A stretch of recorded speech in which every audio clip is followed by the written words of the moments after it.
Hey, how you guys doing? Today I wanted to talk a little bit about the description.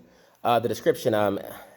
We're beginning the description essay, mostly next week actually. Normally what I do is I give conferences after the first paper. I'm not going to be able to do that because of we're this is an e-class now, and social distancing and all of that stuff.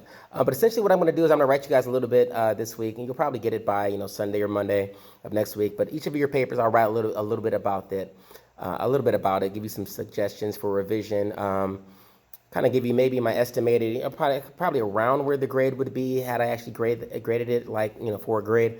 Usually the first drafts I don't really grade for a grade though. I more grade for kind of seeing where you are and then looking after my input and things like that. I'm kind of seeing where it could go, and then it's the second one that I actually gets a real grade in. So the first draft is really just a completion. As long as you got it done, you'll get full credit for it. But I'll try to let you kind of know about where it is, about which range it's in. Now, when we think about description, what we're used to thinking about when we think about describing is we think about, describing what a person looks like or what things look like or, how things are. I want you guys to understand that that's only a very small part of description, how things look. Truly descriptive writing, I would say I define truly descriptive writing as writing that brings the reader there via their senses, meaning essentially, you can, when you can write words in such a way that the reader can imagine and can see it happening, or can smell it, or can taste it, or can feel it, things like that. That's descriptive writing, when they can kind of experience what your words are, experience the scenes that you're setting up via their, via their senses, things like that. So when we think about descriptive writing, really think about appealing to the senses. There's something that I have that I talk about really on the assignments. It's called the writer's seven senses. And basically what this is an idea of appealing to, basically the writer has, seven senses that he draws from. The normal five that plus the two added senses of memory and imagination. So as you guys are beginning to think about, describing things, as you guys are, getting through this art assignment and things this week, I want you to consider a couple of things, appealing to the sense, not only the sense of sight. The sense of sight is good, but it's very limited. If I were to tell you, if I were to describe, for example, my son to you, and I could tell you, he's, certain height, he has a certain, skin tone, certain complexion, certain, facial features. I could go, on and on describing my son to you, in depth, in detail. Chances are, if you saw my son walking down the street, though, unless you recognize, that he looks like me, chances are you're not going to recognize him from my description. You're just not, because the things that separate, one person from another can be very minute things. What makes one person beautiful and another person horrendous could be like a millimeter between their eyes. Their eyes might be this much further apart. They're like, oh, now they look like an alien, or this much closer together. Oh, now they look like they're like a criminal or something, right? So the things that really separate what people, that really separate like what people look like are very minute things. So much that it's hard to quantify. It's hard to qualify them. So when you think about descriptive writing, don't think about just this, thinking about what they look like, but appeal to the other senses. Think about the sense of smell. We can remember smells. If I say remember, the last time the last stinky bathroom you went in, you probably can remember it. If I say you remember the smell of a Big Mac, you can probably remember that. If you ever had a Big Mac, unless you're one of those rare people that never eat, has never eaten a Big Mac, which I don't understand, but I guess there are people like that. If you're one of those, then you can't really smell that. But maybe like a rose or an apple, right? I can say, imagine the smell. You can imagine smells, right? Or taste. You can imagine taste. If I say imagine the taste of a Big Mac, unless you're one of those people that don't eat Big Macs, right?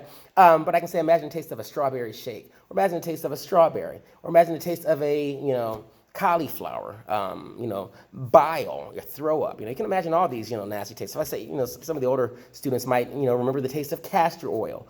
You can imagine these things. So, you can imagine, smells. You can imagine tastes. You can imagine what things feel like, right? If I say, imagine, the pain of, your hand freezing like icicles, you probably can imagine that. If I say, imagine the pain of that's caused, when someone stabs you, or a ripping pain in your abdomen, you probably could imagine that or feel it. If you think back to the one of these days.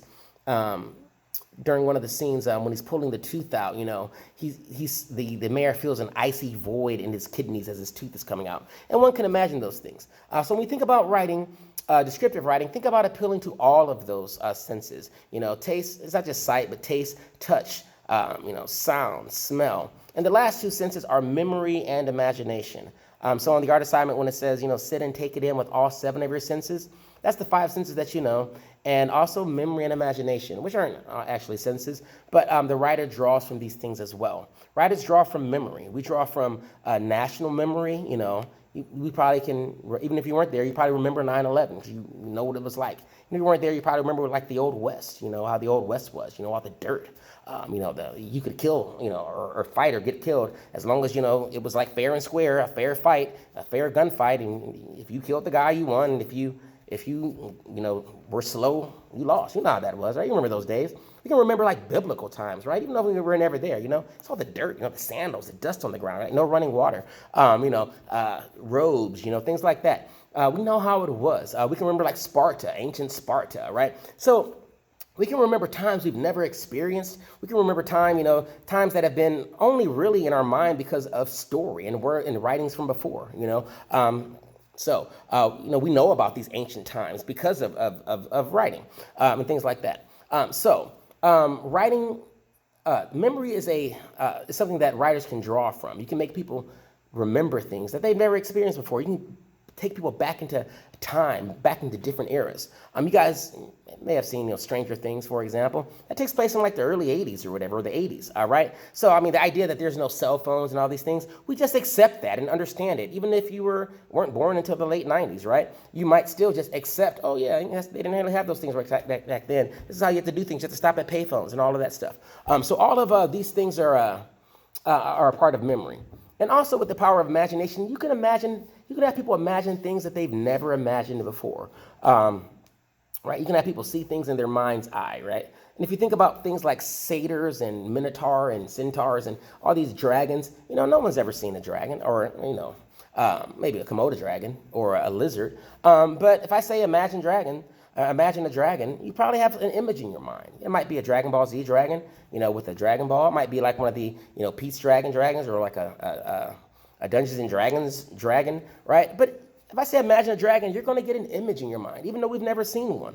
If I say, imagine a minotaur, imagine a satyr, the only things that we've seen of this are in like, images and, like paintings or, drawings or, oh man, announcements, or other things. I'll finish this video in 1 second.